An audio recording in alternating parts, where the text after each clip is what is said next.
दोस्तों, आज के इस वीडियो में मैं आपको बताऊंगा कि अगर आप सिर्फ एक चीज पर फोकस करें तो आप अपनी ब्लड शुगर को मैनेज कर सकते हैं। यह एक चीज है इंसुलिन सेंसिटिविटी। सबसे पहले समझते हैं कि इंसुलिन सेंसिटिविटी क्या होती है। इंसुलिन सेंसिटिविटी का मतलब है कि आपकी बॉडी इंसुलिन के प्रति किस तरह रिस्पॉन्ड करती है। इंसुलिन वह हार्मोन है जो ब्लड शुगर लेवल्स को रेगुलेट करता है।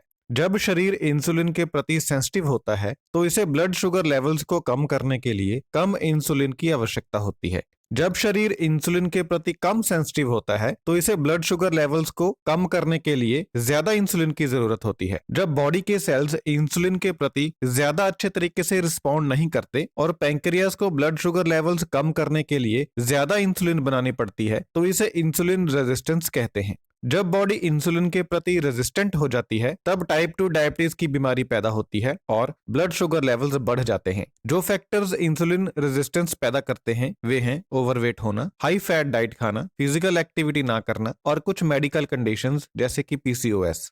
इंसुलिन सेंसिटिविटी को बढ़ाकर टाइप 1 और टाइप 2 दोनों तरह की डायबिटीज में ब्लड शुगर लेवल्स को कम किया जा सकता है और हार्ट डिजीज और दूसरी क्रोनिक हेल्थ कंडीशन से बचा जा सकता है। तो आज के इस वीडियो में मैं आपको यही बताने जा रहा हूं कि इंसुलिन सेंसिटिविटी को आप किस तरह से बढ़ा सकते हैं। इसके लिए आपको 15 काम करने होंगे। सबसे पहला काम आपको जो करना है वे है रेगुलर एक्सरसाइज करना। Regular physical activity insulin sensitivity को बढ़ाती है और ब्लड शुगर लेवल्स को कम करती है। आपका टारगेट होना चाहिए 30 मिनट की मॉडरेट इंटेंसिटी एक्सरसाइज करना, जैसे कि वॉकिंग या साइकिलिंग। इसके साथ साथ आपको रेजिस्टेंस ट्रेनिंग का रूटीन भी बनाना चाहिए, जैसे कि दंड बैठक लगाना या फिर उठक बैठक लगाना। इन एक्सरसाइजेस को करने से भी इंसुलिन सेंसिटिविटी इंप्रूव होती है, खासकर जब इनको वॉकिंग या साइकिलिंग के साथ मिक्स करके किया जाए। दूसरा काम आपको जो करना है वह है हेल्दी वेट मेंटेन करना। ओवरवेट होने से इंसुलिन रेजिस्टेंस बढ़ती है। वजन कम करने से, चाहे आप थोड़ा सा ही वजन कम करें, इंसुलिन सेंसिटिविटी बढ़ती है। तीसरा काम आपको यह करना है कि आपको एक हेल्दी डाइट खानी है। ऐसी डाइट जिसमें प्रोसेस्ड फूड ज्यादा होता है, शुगर ज्यादा होती है और सैचुरेटेड फैट ज्यादा होती है। ऐसी डाइट इंसुलिन रेजिस्टेंस को बढ़ाती है। अगर आप ऐसी डाइट खाते हैं जिसमें फ्रूट्स ज्यादा हैं, वेजिटेबल्स ज्यादा हैं, होल ग्रेन्स ज्यादा हैं और लीन प्रोटीन ज्यादा है तो ऐसी डाइट इंसुलिन सेंसिटिविटी को बढ़ाती है।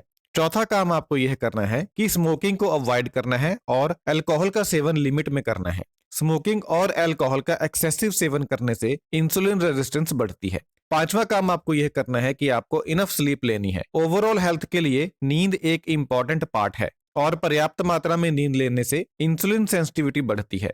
आपको हर रात 7 से 9 घंटे सोने का टारगेट बनाना चाहिए। छठा काम आपको जो करना है वह है ओमेगा 3 फैटी एसिड्स का पर्याप्त मात्रा में सेवन करना। ओमेगा 3 फैटी एसिड्स खाने से इंसुलिन सेंसिटिविटी बढ़ती है। मछली के अलावा ओमेगा 3 फैटी एसिड्स अलसी के बीज में होते हैं, चिया सीड्स में होते हैं और अखरोट में होते हैं। सातवां काम आपको जो करना है वह है स्ट्रेस को मैनेज करना। स्ट्रेस शरीर में इन्फ्लेमेशन को बढ़ा सकता है और इंसुलिन रेजिस्टेंस को पैदा कर सकता है। स्ट्रेस को मैनेज करने से इंसुलिन सेंसिटिविटी बढ़ सकती है। स्ट्रेस को आप योगा, मेडिटेशन और डीप ब्रीदिंग से मैनेज कर सकते हैं। आठवां काम आपको यह करना है कि आपको इंटरमिटेंट फास्टिंग करनी है। इंटरमिटेंट फास्टिंग खाने का एक ऐसा तरीका होता है जिसमें कुछ खास समय के अंदर अंदर खाया जाता है और उसके बाद कुछ समय के लिए फास्ट रखा जाता है, यानी व्रत रखा जाता है। इंटरमिटेंट फास्टिंग का जो सबसे कॉमन तरीका है वे है 16 घंटे और 8 घंटे का। इसमें आपको 8 घंटे के दौरान खाना होता है और अगले 16 घंटे के दौरान व्रत रखना होता है। उदाहरण के लिए, अगर आपने दिन का आखिरी खाना शाम को 7 बजे खाना शुरू किया तो इसके बाद आप अगले दिन सुबह 11 बजे तक कुछ नहीं खाएंगे। इंटरमिटेंट फास्टिंग का एक और तरीका होता है 5 दिन और 2 दिन का। इसमें आपको 5 दिन नॉर्मल खाना खाना होता है और उसके बाद अगले 2 दिन तक आपको एक दिन में सिर्फ 500 से 600 कैलोरीज ही खानी होती हैं। इंटरमिटेंट फास्टिंग के बहुत से हेल्थ बेनिफिट्स होते हैं, जैसे वेट लॉस होना और इंसुलिन सेंसिटिविटी का बढ़ना। इंटरमिटेंट फास्टिंग करने से हार्ट डिजीज, टाइप 2 डायबिटीज और कुछ प्रकार के कैंसर होने का खतरा कम होता है। लेकिन प्रेग्नेंट, ब्रेस्ट फीडिंग या जिसे कोई ईटिंग डिसऑर्डर है या कोई मेडिकल कंडीशन है या फिर अगर आप कोई स्पेसिफिक डाइट फॉलो कर रहे हैं तो डॉक्टर से पूछकर ही इंटरमिटेंट फास्टिंग करनी चाहिए। नौवां काम आपको यह करना है कि आपको अपनी डाइट में सिनेमन को शामिल करना है, यानी दालचीनी को शामिल करना है। सिनेमन का इंसुलिन सेंसिटिविटी और ब्लड शुगर लेवल्स पर बेनिफिशियल इफेक्ट होता है। 10वां काम आपको यह करना है कि आपको हेल्दी फैट खानी है। हेल्दी फैट ऑलिव ऑयल में होती है, नट्स में होती है और सीड्स में होती है। हेल्दी फैट इंसुलिन सेंसिटिविटी को इंप्रूव करती है और इन्फ्लामेशन को कम करती है।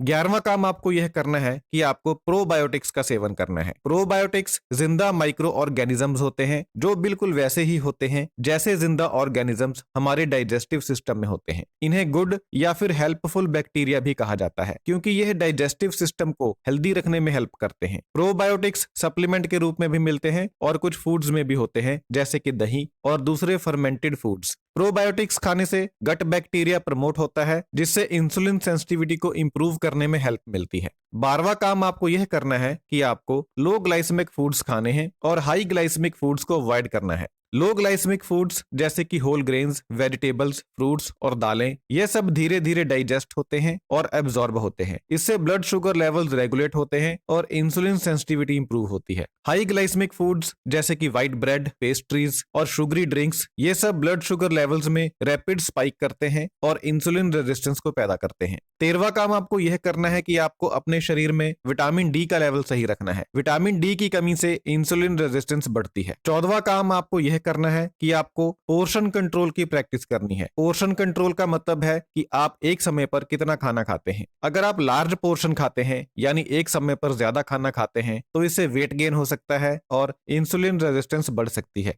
आपको पोर्शन कंट्रोल की प्रैक्टिस करनी है और माइंडफुल ईटिंग करनी है। इससे इंसुलिन सेंसिटिविटी इंप्रूव करने में मदद मिलेगी। 15वां काम आपको यह करना है कि आपको अपनी ब्लड शुगर को फिंगर स्टिक ग्लूकोज टेस्टिंग या दूसरी तकनीक से रेगुलरली मॉनिटर करना है। ऐसा करने से आपको अपने इंसुलिन सेंसिटिविटी ट्रीटमेंट प्लान की इफेक्टिवनेस को ट्रैक करने में हेल्प मिलेगी और आप नेसेसरी एडजस्टमेंट्स कर पाएंगे। इस बात को हमेशा याद रखिए कि इंसुलिन सेंसिटिविटी को इंप्रूव करना एक ग्रेजुअल प्रोसेस है, इसलिए इन कामों को लगातार करते रहिए और अपनी लाइफस्टाइल और ईटिंग हैबिट्स को मेंटेन करके रखिए। उम्मीद है आपको दी गई जानकारी पसंद आएगी। बहुत बहुत शुक्रिया।